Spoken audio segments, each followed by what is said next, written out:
Hey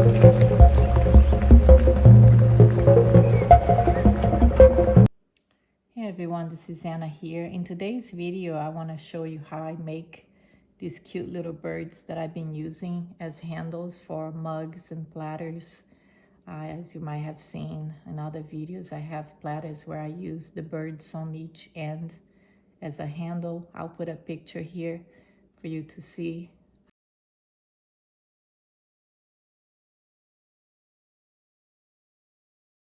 But lately I've been making a lot of mugs and using them as handles, or sometimes I will put a handle on the mug and put them on another side. So as my next shop update, I will have a lot of birds, frogs, chameleons. That will be my next collection that I've been working on. But I've had a lot of requests to show how I make these birds. And there are different ways that you can go about making them. In today's video, I'll show you how I made them from the basic shape was done on the wheel. But you don't have to. You can make them as pinch pots as well. So let's start and I'll talk about it. And also, I've noticed my voice is a little off today because I've had the flu now for a few days. And I've been trying to rest in between, working a little bit and pottery and then resting a little bit as I get really tired, but my voice is off a little. Anyways, let's get started. So here is a close-up of the bird. This is the back. And maybe you can make it with me as I go. So the clay that I like to use for anything that is more sculptural that I've been using, which is a new clay to me, but it's been working really well with no cracks, nothing. It attaches, everything attaches really well. It's a clay called Iceman by Kentucky Mudworks, which I have it here. You can see it's kind of like a gray color, but it's off-white. It fires off-white, as you can see here. So I would like if it was a little lighter, more like porcelain white, but it's not, it's off-white. But this clay is great for hand building. I didn't think it was that great for throwing because that's what I used here. It took a little bit of getting used to. I think it's like with using any clay. When you start, it takes a little bit of getting used to a new clay, but for hand building, it's wonderful. Everything attaches well. Like I said before, no separation anywhere, no cracks. Even though I made this branch here that I thought was going to sag a little bit during the firing, but it didn't. It stayed put where I had it, so it just works really well. Also, you could use something that has a little bit of grog in it. So anything that has grog is good for sculpting. Less chances of cracking also. So if you have a favorite clay that you use and it has a little bit of grog in it, that should work just fine. So it's always good to have a picture, in your phone. Right now, my phone I'm using for recording. But it's always used to have something for you to guide, yourself. Like if you're making a bird, I usually would pick out a picture of a bird on my phone, and I've been looking at it just to kind of study a little bit of the shape, the eyes, the beak, the anatomy of the animal, bird, or whatever you're making. So I already had this one printed out, so that's what I'm using because I've made him before. This is a lilac breasted roller, I believe. Very colorful, and I love to paint using all these different colors. So I'll have him here in front of me. So like I said, it's always good to have a reference. And some of the basic tools that I use would be any kind of Exacto knife. This is just a little one that I have. I have others, but an Exacto knife. I have 3 clay shapers, and I'll put links of all these tools that I use. I'll put a link in the description. These are really good sculpting tools. They're very inexpensive, but they're called clay shapers, and you use to smooth out joints, to really make sure they attach well, um, to use for texture. You can use for there are different uses. So the different colors mean they're different stiffness of the rubber material. So this one you can see is very soft. This one is a little harder, and this might be like a medium, and they're different sizes. This is real tiny. I also use these for like when I'm putting handles on the mugs to smooth out the joint. So they're really good for that. You will need a little brush that I use at the final thing to smooth out the joints. Just the finishing touch, just any smooth brush that you have. This is just a flat head or flat brush, I should say. Then I have these cheaper tools that I got way years ago from Amazon, and I find myself using them all the time. They're fondant little sculpting tools, and I will put a link here in the description. But I tell everybody, if you're starting out sculpting, I would suggest don't go buy really expensive tools. You can get away with this very inexpensive and get great results from it too. But the most important tools you have are your fingers. So these are just aid, in your sculpting. Anyways, I use them a lot. A little wire tool like this just to score. You can use anything. You can use a little knife if you don't have one of these, but these work great. Any wooden tool. I have this one. Sometimes I use to go inside of a piece if the neck is too narrow for my finger to go in, and I need to push out, like if I compress the clay a little bit and I didn't want to, I can put these instead of putting my finger if it doesn't fit. And anything that is curved like this, any one of those wooden tools that is a little curved at the end might work.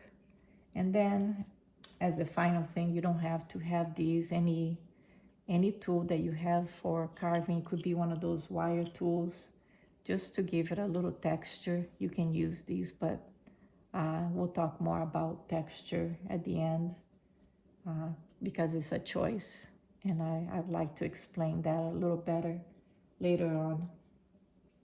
Anyways, that's about it. These are the main tools. If I need something else, I'll mention here, but these basically is everything that I need for the bird. So let's get started. I have some already that I made, that I was making yesterday, like these ones, and then you just need to attach and figure out how you want to make the base. Sometimes I make it like a branch like this to show him perching on the bank, on the branch, or sometimes I will put him like this on a mug. So this would be the handle here, and I'll make like a little nest to look like he's on a nest, but it's really, the nest is attached to the mug. So that's mostly how I'm gonna make these other ones. All these here are gonna be that way, and it makes like a good handle, really good to hold it also this way. So I have several here. Now I just need to make the mugs now. Anyways, I've had these shapes now for about a week, and I've been keeping them under a wrap here so they don't dry out. So this is the basic shape that I throw on the wheel. As you can see, it's almost like a cone, or it looks like a Christmas ornament, doesn't it? Like the shape, like a little bell shape or drop. Well, that's pretty much about 3 inches or so. That's the size for a regular mug, about this size. My mugs are usually 14 ounces, about 14 ounces. So anyways, that's the size. And what you could do is make a pinch pot, one for this side and one for this, and then join them together, you know, score and join them. And then you end up with the same thing. This is a close up, the hole in the middle. And the thickness is about a little bit over 1/8 of an inch, I would say, is the thickness of this. So for starters, what I usually do, because mine is drying, I will use a bottle here, sprayer. Oh, and I forgot to mention, you're also gonna need a little bit of vinegar. I always keep a little thing like this with vinegar on. And clay, in hand, some clay. I keep it on a little Ziploc bag so it doesn't dry out. And I spray inside. And so what I'm starting to do here is figuring out which side I want for the bottom, because you see how they have the chest, if you can see here on my picture, on the reference picture here. The breast kind of bulged out like that, and then the back kind of flattens it out. So we're gonna need to flatten one side, the other side we're gonna leave the bulge, you know, the belly. So I'm trying to figure out here which side would be better. Sometimes you can see like one side protrudes a little bit more. So I think it's this one. That would be the chest right here. And so the opposite will be the back between the wings. So if this is the chest, I put my finger here, turn it around, and we'll mark as this being the back. So what I start to do here is I start to flatten that. Instead of making, you know, how you had that belly, you start to flatten that belly. Just flatten it out in between, because in between is gonna be the two wings right here, one on each side. So that is the back. And what I do, I start pushing the neck a little bit out, because that will be the part that is behind his head, or his neck, right there. You see how it's starting to be more flattish looking there? And so this would be the chest.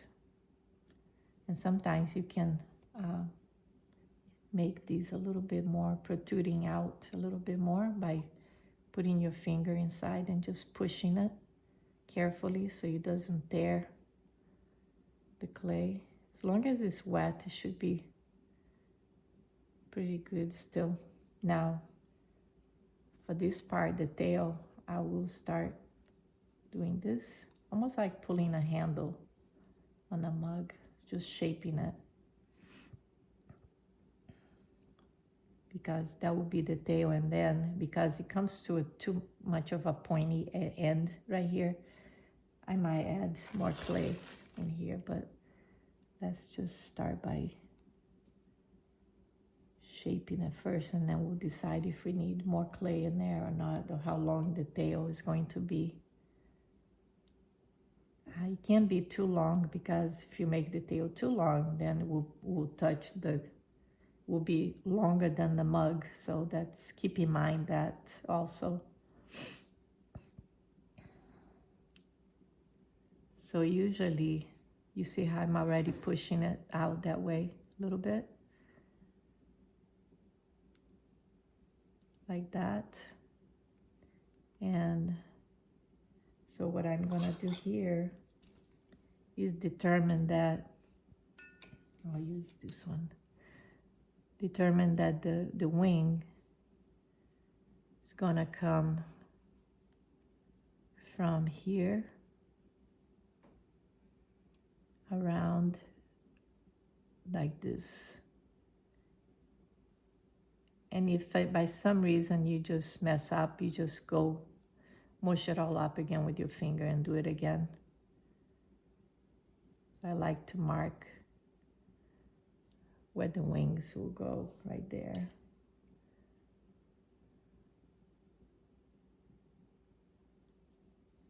And then you look towards you here just to see, because you can see better when you're looking straight on. So it comes this way, all the way here. Let's see. Yeah. So it'll be like this. And the reason I'm doing that is because here I like to separate a little bit the wings, just to give that little tip of the wing to be separated from the tail. You see how you start making that little point? So that's the very end of the wing right there. Then same thing here on this side. So you remove some of the clay at the same time that you're doing that. You're marking and removing a little bit of clay. And now you can continue with the tail. And the body ends right here. And then the tail starts. So I'm just marking with my fingers here. Body, the wing right here, and the tail.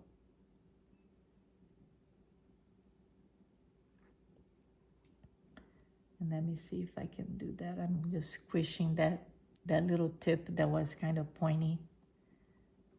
So it's more rounded like that.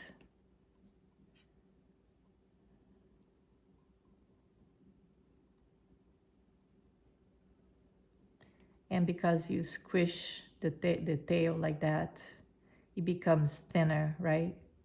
So sometimes you need to add just a little bit more clay right here, just so it won't be too thin, right on that joint right there. And notice that I didn't have to put any slip or anything because it's still pretty wet. So you just blend in. And don't be afraid of, adding clay where it's needed.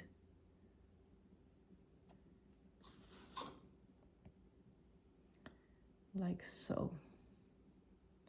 Now as you turn around, I might make it a little bit longer, just stretching a little bit more here. If you think you want it longer, just add more clay. I'm not sure on mine yet. It might be okay the way it is right now. But also, I like to add a little bit of clay right here because that curve is too, I wanted to just make it like a smooth transition here. So I figure I needed a little bit of clay right there.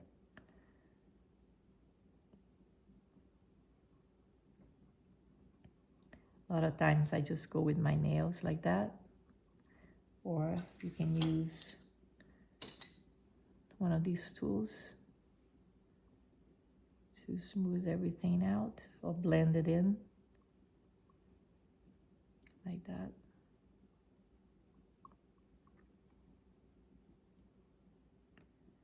And then we still haven't marked the wings here on the back, which I will do it now.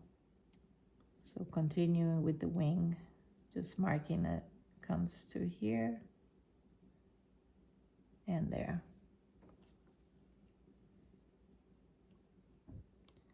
And then same thing here, marking it.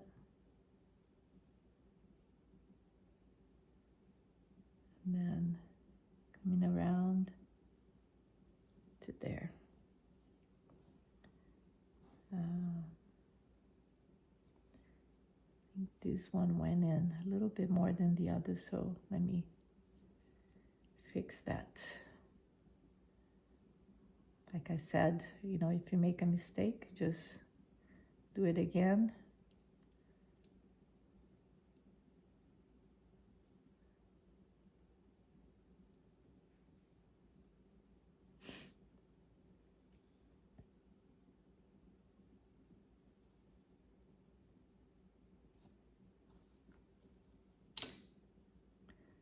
So now I'm just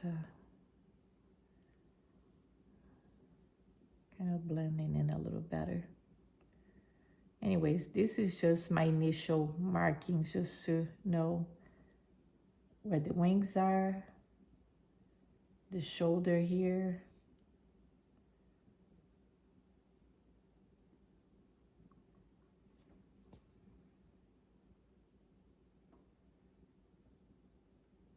The tail. And the chest. So here I'm going to, it's a little thicker here at the bottom. Usually when you throw, that's the part that was on the wheel. I'm just thinning that out a little more because it has a little bit more clay in here. So I'm just pushing it a little bit. So basically, this is the shape of the body that you end up with. And then you can tweak, the tail. If you want it a little bit more up, you can do that. Now for the head, we're going to get a little bit more clay to make a ball of clay. Maybe about this size, about an inch. Looking at it, it's about an inch here high or diameter, because you're going to pinch, so it will be bigger. Let me see. Might need to be a little bit bigger. Can always cut it if it is too big at the end. If you find out the head is a little bit too big for the body. But the other way is harder because then you have to add clay. So it's always better to be on the bigger side, on the larger size, than the other way around.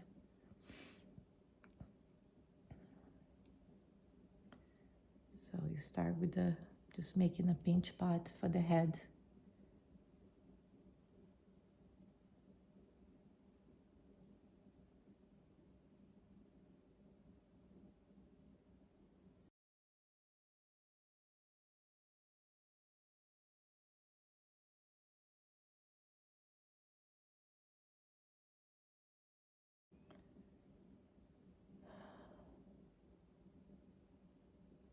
It's about right. I'm just going to open a little bit more around here.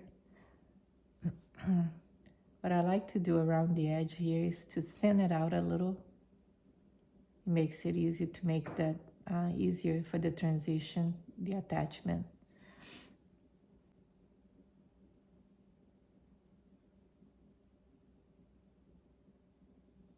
Yeah. I'm gonna take some of these out. So now I'm going to use a little bit of vinegar and score.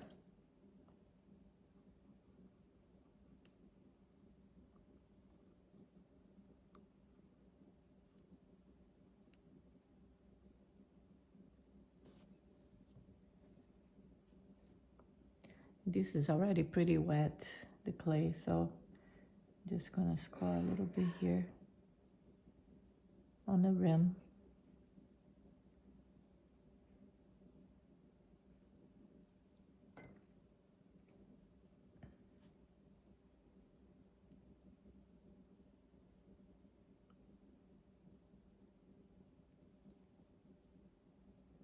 Okay.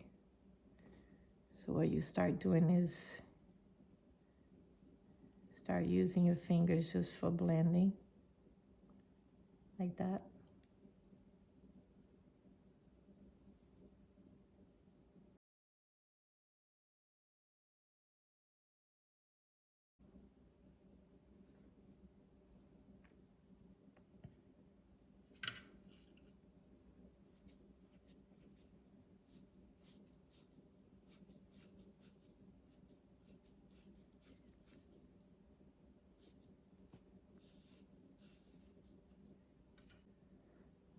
So this is when you can start shaping by looking at a picture.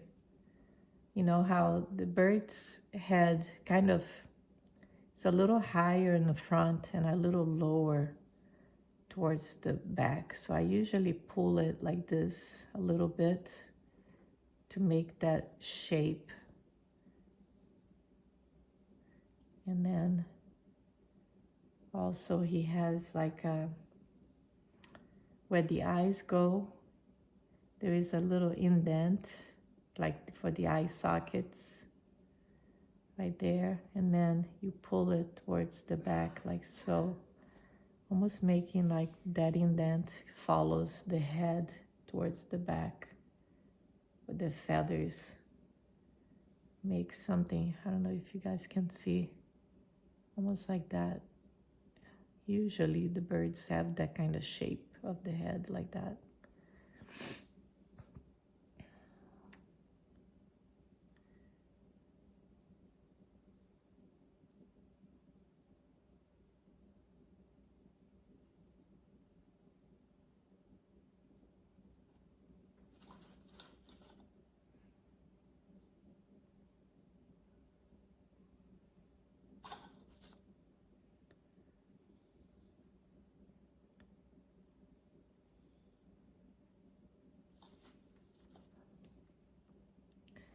Okay, back to the front. So I have to be facing myself to the front here so I can see what I'm doing. And then I can turn it towards you guys. But so to make that indent for the eyes, I have to be looking straight on.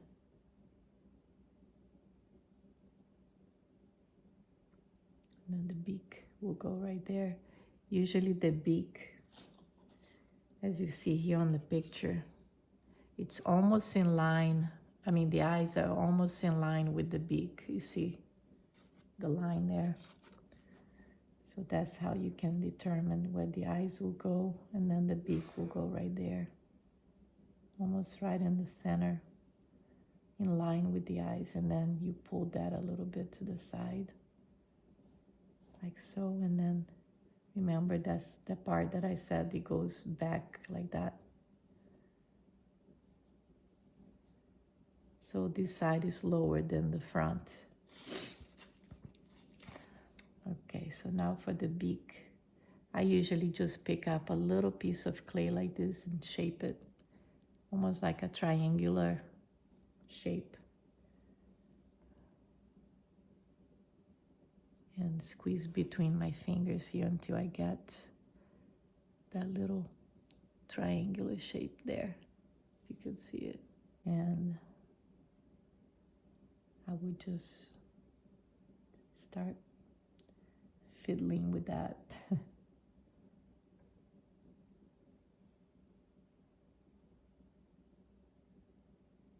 Pushing it with my fingers at first, because I didn't have to score because it's so wet, the clay. You don't have to.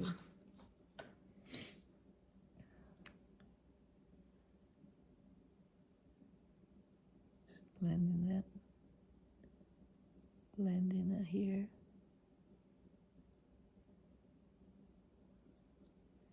And then you can add a little bit more water in. And then make that point.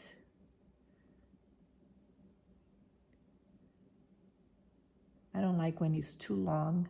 I rather make the beak always a little bit shorter, just because it creates more of a thing sticking out that would break easier, you know, especially on a mug. So I'm taking it a little bit off of that beak there.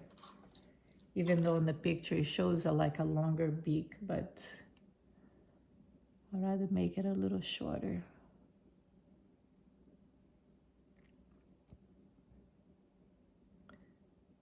And also remember not to make it so sharp that you hurt yourself with that beak. So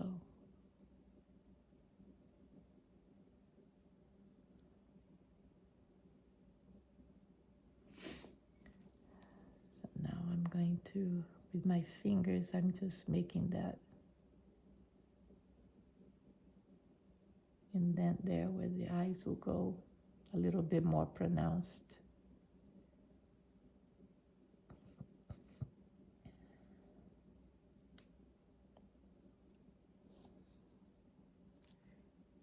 Hope you guys can see here. What I like to do here now for the right under the eyes, I put a little ball of clay just because you know how when the birds are like puffed up with the feathers, it looks a little bit more rounded around here and they puff out their chest just like in here. So he has like more cheeks underneath his eyes. So I usually put a little ball of clay about that size, maybe 1/4 of an inch, and you squish it between your fingers and you put it right there. And then you do the same on the other side.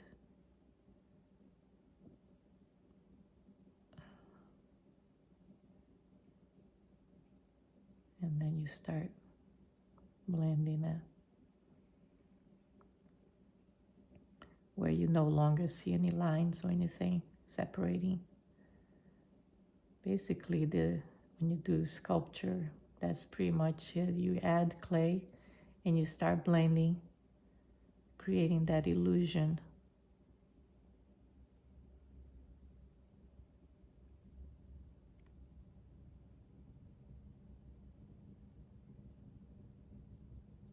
Blending is everything. You really start to see things transforming right in front of your eyes.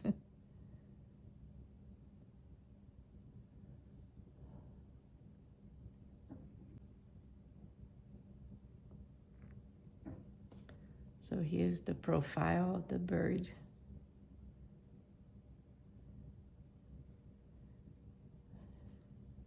And here is gonna have the little nest to attach to the mug. So I'm gonna let this set just a little bit before I can work on the eyes a little more.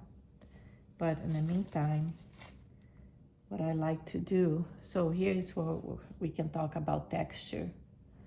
If you are going to paint the bird with underglazes and then you're going to do clear glaze over, or you can leave it just underglazes without any glaze. But to me, I think I wanted to feel smooth and not just underglazes, which feels a little rougher to hold. I would rather have, for my taste, I rather have it smooth. So and so here's when you think you have to decide if you're going to do underglazes or you're going to glaze the bird like I did here. So if you're going to glaze the bird like I did here, you don't need that much texture because you're adding texture just with glazes and depth and stuff like that. You see all the different colors of glazes I have here. I was trying to create some depth on feathers and stuff since I didn't carve the bird on here, and I want it to be that way.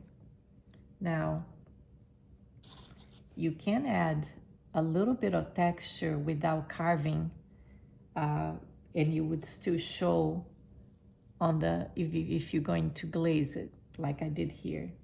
You can add some texture, like a rougher texture that will show.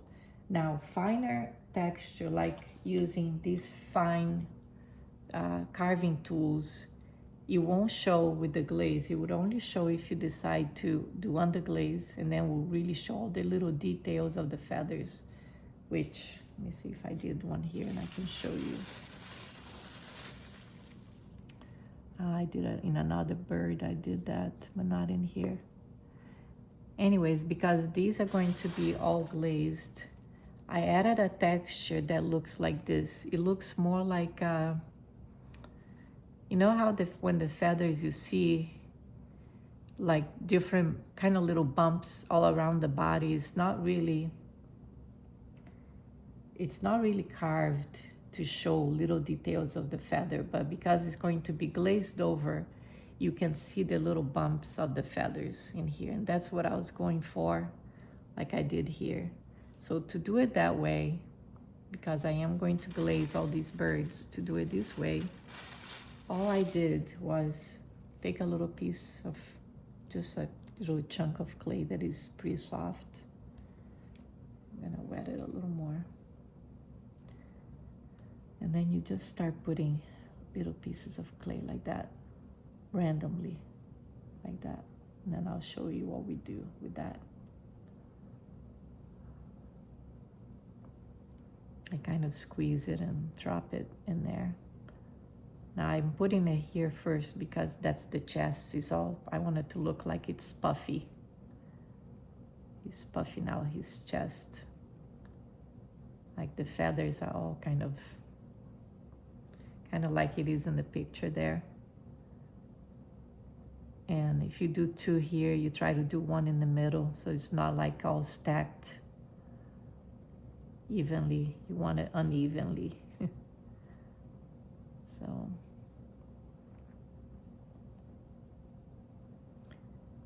and I'm not gonna continue here because that's where the nest that he's gonna be perched on is gonna be, right there. But yeah, I think that's pretty good for starters. So you wet it, put a little water in there, and then you start just going like this down with your fingers. Just start smoothing everything out in between, so it creates those little bumps. They're really their feathers.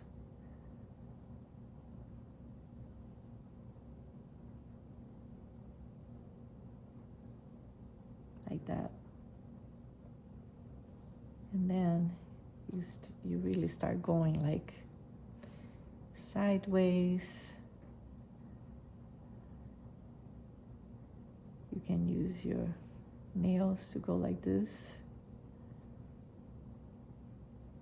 all different directions. So this is an easy way to create a texture that is a smooth texture, not carved, just using your fingers. You can also use the end of this tool here to go like that. And that will show through the glaze. It will show a little bit. And like that.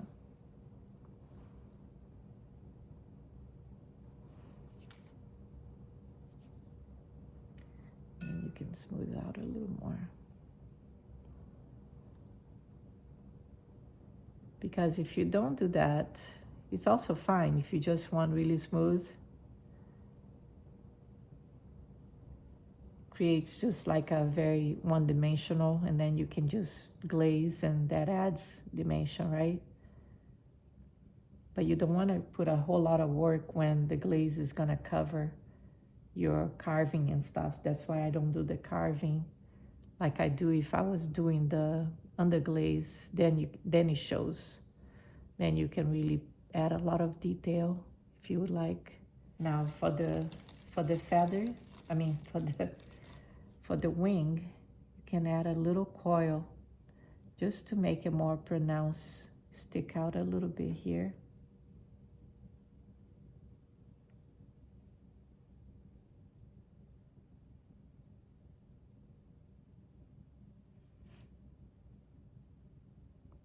And you can go all the way around. You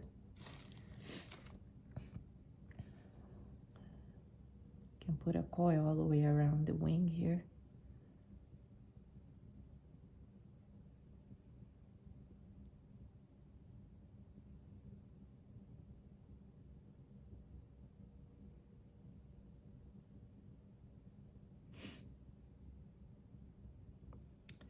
And you can also do the same thing with the wings. I'll show you. If you want more texture, and I'll show you one that I've done, that I did it this way. I also like to add a little bit more right here on that tip of the wing. I like to add a little piece of clay just to look like the wing is really separated from the rest of the body, like that.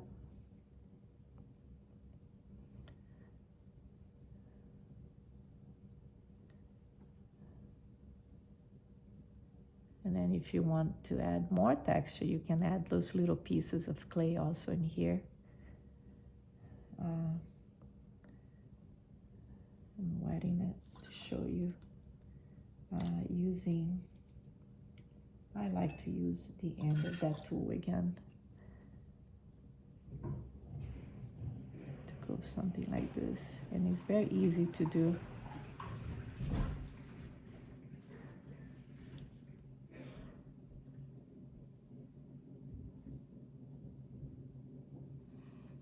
See how I added a little bit of dimension here on the feathers? I mean on the wing. And the wing is more pronounced. There.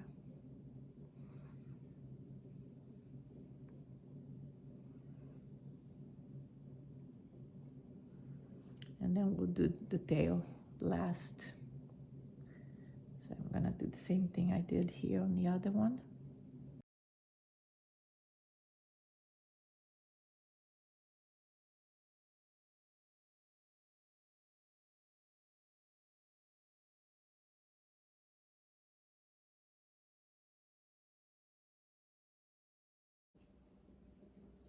So see, that doesn't take long, just to add a little bit of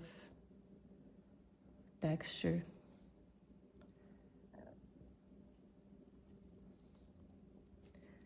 And then right here, I'm going to remove a little bit of the clay right there.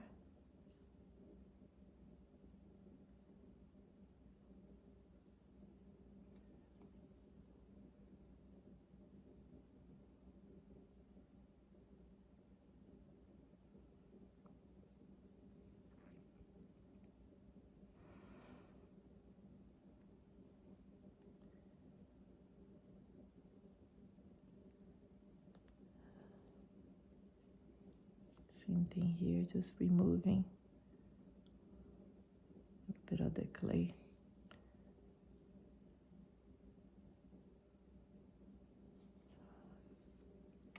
Now for the tail, I do the same thing. You can use your carving tool, or you can use something like this at this end to make it more like streaks like that. Like this. Or you can use the tool we use for the wings and just go like that. And then same thing here. Add the tail. You can add more texture here. And then remember, just separate the wing a little bit more here. Okay. All right, so for the tail here, I do the same thing. Go like that.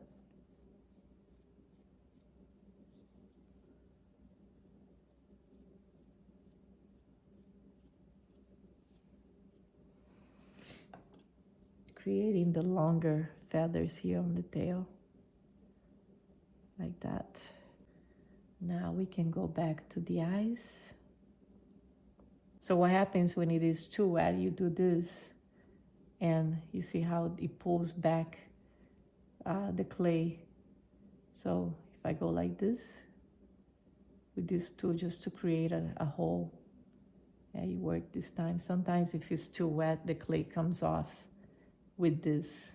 It's too sticky. It's still too sticky right now, but I can fix it later.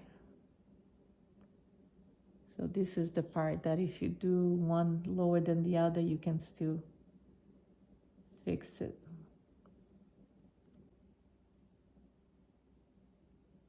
The optimum would be if you wait until it dries just a little bit more and then do it. I'm trying to rush here and I'm paying the price now for not waiting. While that dries a little bit, I'm gonna make a little separation here for the beak and the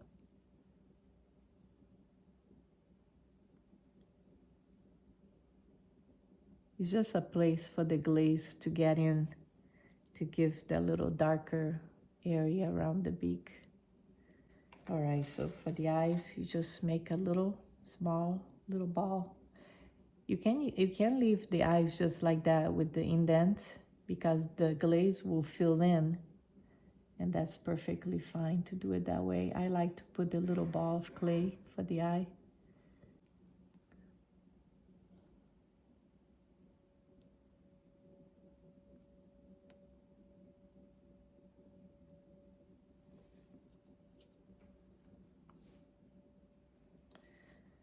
All right, so here he is, the final bird. So I'm just show you a variation here that I did. You can experiment with the textures for the wings. So this one, what I did is I added the little pieces of clay, but I left it more pronounced. So as you can see, the feathers look more puffy. And I was just doing a variation of what I just showed you on that one. So that's just one way of doing it. Same thing, just putting pieces of clay with your finger and going like this, going up to form the longer feathers. This one I did just like this one, just adding the little kind of bumpy feathers in there. And this one, same thing. I just added a few little texture using this tool right there. I still have to put some more coils here just to make it a little more pronounced, the wings. But yeah, I hope you guys enjoyed it. Let me see.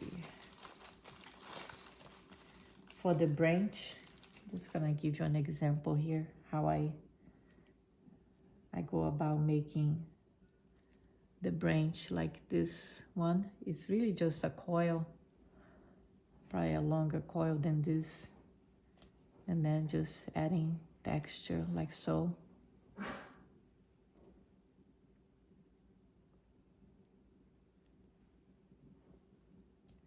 Just wanted to show you real quick here the options that you have. You can do, let's say if it was a nest that he's gonna be perched on, it's gonna look like this. So, let's see. He would be looking like that on the mug. And then this will be the handle, and he looks like he's on a little nest on the mug. Now, for the way I did here, I put him on the side like that. So I attached him on the wing. He's attached to the mug right there. And also will be a longer, you have to have a longer coil, kind of like this. And you continue with the branch, coming down, and then you can make another one going that way. But think about the attachments on the mug because you really want something to be really secured. So he's not just hanging on this branch. He's really attached to the mug first. So first you could even add a little cutout here to have a flat area to attach really well to the mug. And then his weight is really already attached. So his weight is not really on the branch, it's on the mug right here. And the branch is just for looks, right? So it gives that illusion that he's hanging on the branch, but he's really attached to the mug before you do the branch. So just my tip. And we can get more into carving. I'll probably make another video just on carving alone, to create this real fine feathering details. And for that you use some other carving tools that I have. I like the diamond core carving tools. They're great. They're really worth the money. They last a long time. I've had mine for years. Anyways, these are the ones that I would use to create the real detailed feathers, if you like that. So I can have a separate video just on carvings. But what I did today was mostly to create some kind of texture without going crazy, without spending so much time. So I hope you enjoyed this video, and I would love to see what you make. I always get emails from people trying some of my techniques, and that makes me so happy. So I would love to see what you create. Thanks for watching, and have a great weekend. Bye-bye.